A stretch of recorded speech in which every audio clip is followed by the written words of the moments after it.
chair, there's actually something. Can you pick it up? Huh. That's me. Are you gonna take this or? If you can tell me who's in that picture and describe it for me, what that moment is. Sure. So this is, you want me to show it to you? Sure. There you go. Yeah. That's my mom. She's awesome. And that's me. I'm probably about 2 maybe. And we were doing duck lips before they were cool. And Wow. I guess, yeah. So way back when. Yeah. And I was copying everything that she does. So, yeah. So Mimi now lives in St. John's, Yeah. but what was her journey in getting to this place? Where have you lived in your life? I was born in Zimbabwe, and my parents are Ethiopian, so I identify as Ethiopian as well. I went to university in South Africa before moving to St. John's, Newfoundland. And yeah, and then I've been here for about 10 years. Wow. Yeah. Do you get asked that question? Like, where, not that question specifically, but where are you from? Do you get asked that a lot? Oh yeah, all the time.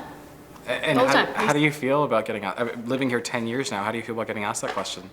I mean, I feel like it's a normal question to ask people. I feel personally that it might be unrealistic for people to just expect that I'm from here, just given that I think, immigration is fairly new in Newfoundland. And so now, maybe if we look 20, 30 years into the future, yes, I can imagine the kids who are now, of immigrants that are being born here, would be like, asking that more. But I think for myself personally, I think it's a reasonable question to ask. Doesn't mean that sometimes you get tired from answering it, but I have no problems with anybody asking. So you mentioned just a little earlier there Yeah. that you've lived in a few places, Yeah. Zimbabwe, South Africa, here.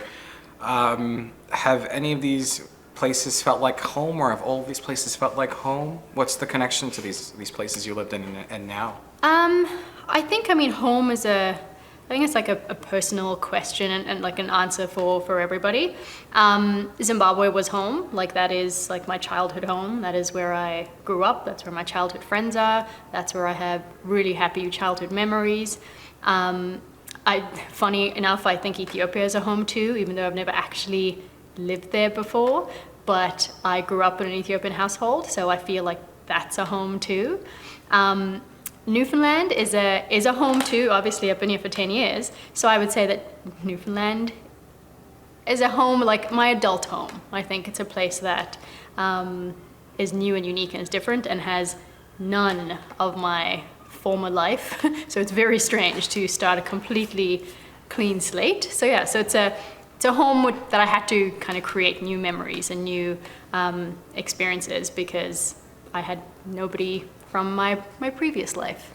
So when you were coming into this chapter of your life, these 10 years in St. John's, before getting here, what was going through your mind about like making this shift? Because Newfoundland, I haven't been to South Africa, but I wouldn't imagine that there'd be a lot of similarities just on like first glance. So what was going through your mind, leaving South Africa to come here? I think there was a lot of, we have a different calendar year. So I finished university in December and we started here in September. So I had 9 months. So within those 9 months, I went back to Zimbabwe and I was interning with some NGOs. And at that time, I felt like I knew what I wanted to do next, but it wasn't very clear to me. And I felt that everybody who I graduated with had started working. And I was like, what am I doing? Like everybody's got a job now and you're trying to go and do a master's. And so I think on my way here, I was excited, but I also was questioning if this was the right thing. I was like, should I be going back to school? Shouldn't I be working like everybody else? And then also, I knew nothing about Newfoundland, so there was a bit of excitement. I don't mind a new adventure, and so I thought, and it was 2 years. You can do anything for 2 years. So I was like, I'm gonna go to this island, it's gonna be amazing. My dad tells me it's super windy and rainy, but that's fine. Like, had your father been here, or how did he know? He hadn't, he did research. He reminded me as if he'd been here. So yeah, no. So it was a mixture. So I think it was excitement. It was like a little bit of apprehension, and I was hopeful. I was hopeful that I was making the right choice. And then 10 years later, you're here. But when you first got here, what was the experience like? How did you feel? When I first got here, I like I know about my first day here, I know my feelings, and I was like, what have I done? That's the truth. Why did you feel that way? Because I don't know what I was imagining, I guess is it. And I guess I didn't look too much into maybe what the city was like, whether it was multicultural at all, so I think I kind of came and I was like, I stick out a lot here, more than anybody else. And I was staying in a place that was far away from Mun. Well, I mean, I thought it was far away, but it was Torbay Road. It wasn't that far. But at the time, it felt like it was far. And so I was like in the middle of nowhere. I don't see any people. There were no people around. It was very quiet. And I'm used to like noise around. So the first, and it was a public holiday. So it was a little lonely the first day by myself in my hotel room. Did that theme come up for you throughout the last 10 years at all, of feeling like you stuck out? Oh yeah, I call myself Spot the Dot. Spot the Dot? Yeah. Why? Because I stand out in a sea of white faces. I am one brown dot sometimes. So. Can you tell me about a time where, like an example of what that looks like, of an experience that's happened? Sure, I mean there's many, but I think maybe one that sticks out is I soon after I came, I actually found a room on Kijiji, and I moved in with two amazing girls who became good friends of mine, and they invited me around the bay for my first like vacation. And so we went out to kind of the New Harbour Dildo area, and she said that we were going to go to a shed party, and I was like, a shed party? Okay, so we went out into the shed, and then I needed the bathroom, and so I asked to go to the bathroom. And so they were like, oh, you got to go into the main house. So I said, okay. So I just ran out and I went to the main house and I walked inside, and there was the family of my friend's friend, and they were all in there, and everybody stopped and just looked at me. And I was like, hi. And then I realized, I was like, oh, they're probably wondering who in the world I am. So I was like, hi, I'm Ashley's friend, and I'm looking for the bathroom. And then we got chatting. So then they started talking, and they were like, could we take a picture with you?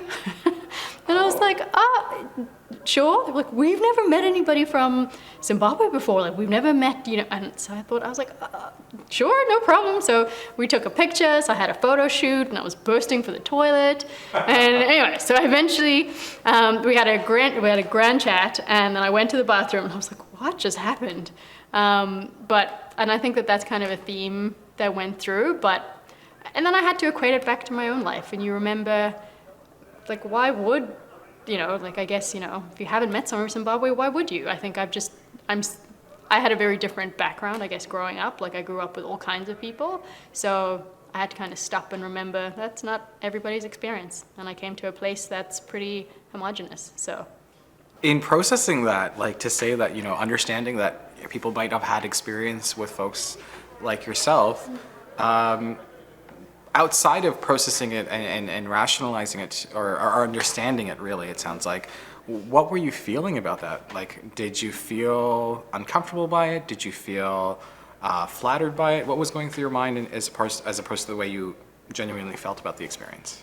I think I definitely had mixed emotions, because on the one hand, I felt a great sense of responsibility, which seems strange, but I felt like I had to represent every African from every country, from the whole continent. The whole continent. So the whole continent, so all 54 countries, I was representing them. And it was even from like the smallest things that I would do. So I mentioned I lived on Elizabeth Avenue, and if you're familiar with where Mun is, there's like a crosswalk. Okay.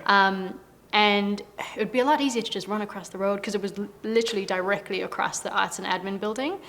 And I would stop myself and be like, walk 5 minutes up the street, Mimi, and go across the crosswalk, because people are going to think that brown people don't know what a crosswalk is. And it was ridiculous. Like, I don't even know where this came from, but that played the back of my mind a lot, is everything you do is a reflection of every other person that looks different.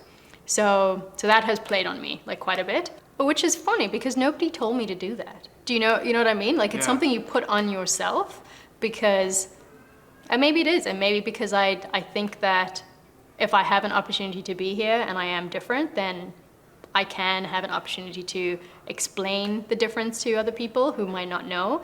Does that mean that they shouldn't know, or go and Google, find out, maybe. Definitely, you could say that, but I'm here, and if somebody asks me a question or puts me in that position, I'll do the best that I can because I want to. Like, I want actually people to have a different opinion on Africa because I know what the narrative is of the continent. I know the What's narrative. the narrative on the continent? You know, anybody growing up, and I've heard this because people here have said that, you know, the only thing that I knew about Ethiopia was my parents telling me to eat all of their food because there's starving people in Africa or in Ethiopia. And I was like, yeah, that's what you grew up with. And so that's what they know would be poverty and starvation and a lack of, I think. And that's not it. Like, it is, and I keep saying interchangeably the continent versus individual countries because each country is so different in and of itself, right? So it's ridiculous that I try and represent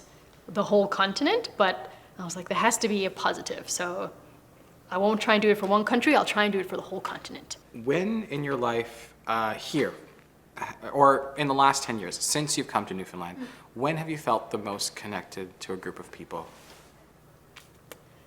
I don't know that there's any one time or one kind of event, but I think I have, and I definitely, while I say that Newfoundland, you know, is a home now, is because I found community in different ways and different, I've found my people, I guess, in different groups and different pockets. So I have an amazing group of girlfriends who, you know, we are very like-minded, and so they make me feel like I am, you know, like one of them. Like, we're different, but we're the same.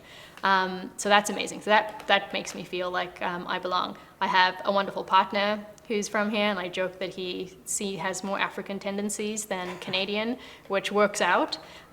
So that makes me feel like, you know, I'm here. My co-workers. I work with a very fun company, and our CEO is Egyptian, so that's different too, I think, in Newfoundland as well. So to have an immigrant boss is different, but that also kind of grounds me here. So I've found, like, I guess my sense of belonging, like parts of my personality, in different places and in different people. So I wouldn't say it's one, like, you know, one defining moment. I felt more and more connected as these parts of my life kind of developed. So you mentioned parts, but you do have a unique, I guess, it's called a third culture experience, or a third culture kid, in growing up in different places and having that. Have you ever encountered others that have that similar experience, that have that similar journey, and engaged with them and felt any point of connection there?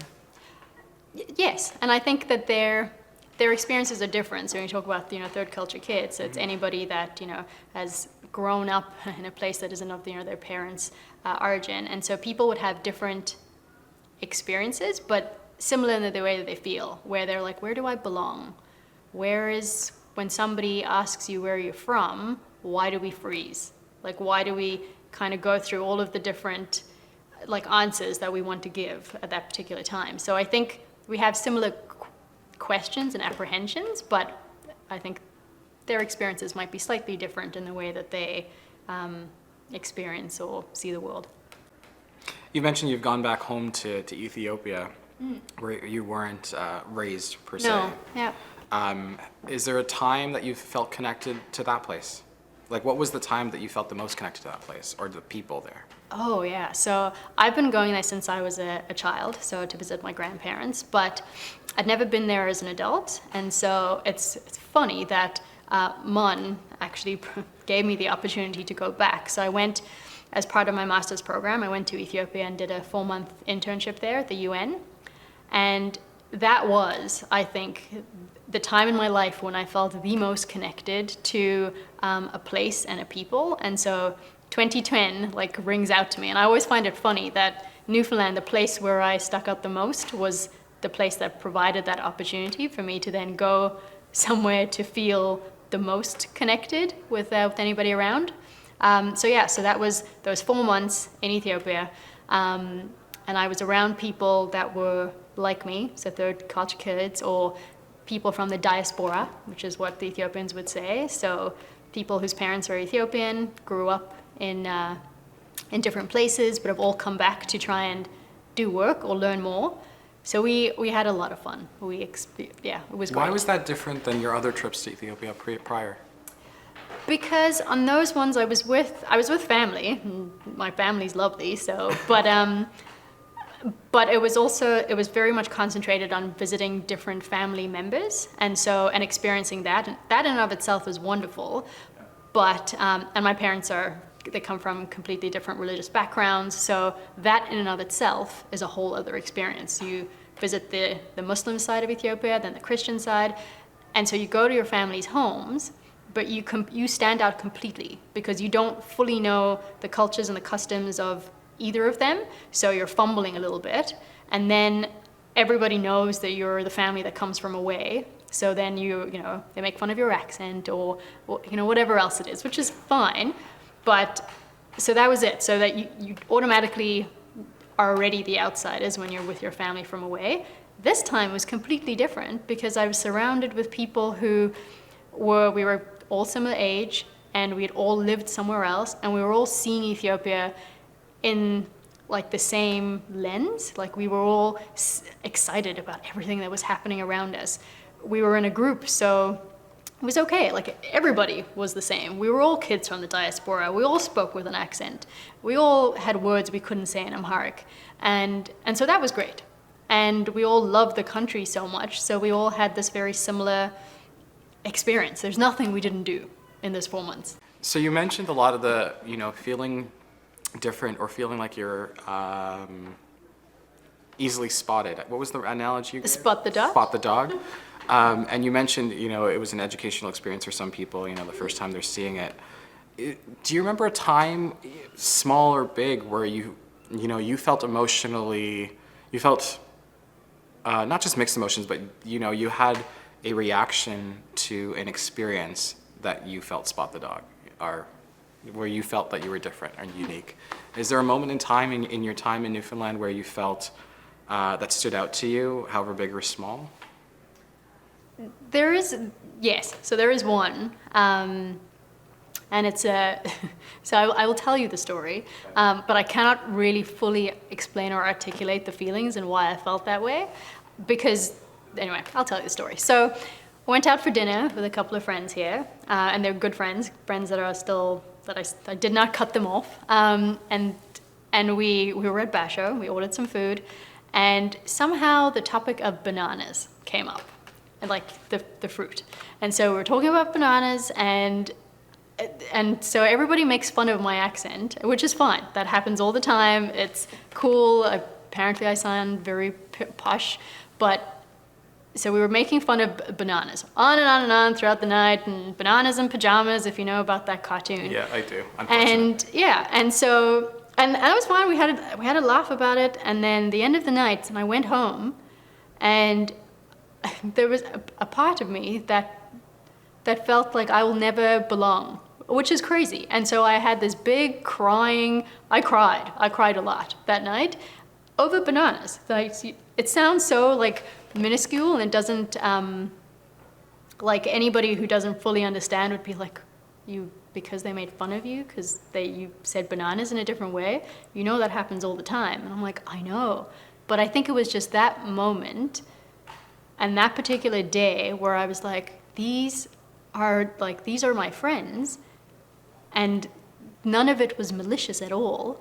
Like, why do you feel that way? And I think I realized that I was like, Matt, you're never going to, you can't be, you'll never, it's not that you can't be one of them, you won't be one of them, you will never fit, you will never fully fit in this way. And it wasn't like I was trying to, but yeah, it was a realization that I was different, and that I was always going to be different, and that I would need to kind of just accept that. If you were to meet a young Ethiopian girl who's lived in a bunch of places, let's put it that way, similar to your experience, who's either being born into this country or coming here at a young age, Yeah. what would you want to tell them about this place, about what you've learned in your time here, around navigating life? Own it. I would say own it. Like, I think it was like Oscar Wilde who'd said, be yourself because everybody else is taken. Yeah. And yeah, and I think at times you might feel like you just want to fit in. You want to be like everybody else. You want to be in a box because it's safe there and it's great and you don't stick out. But own it. When you grow up, you will be so excited to realize all these like different facets of your life, and you'll realize that it makes you different and unique. And that's exciting. And I think if they're coming specifically to Newfoundland, my experience in Newfoundland, so I will tell her, has been extremely positive. Like, she will find a place where if she wants to, she can bring a part of herself and try and, add a sprinkle of, of flavor and zhuzh to a different place.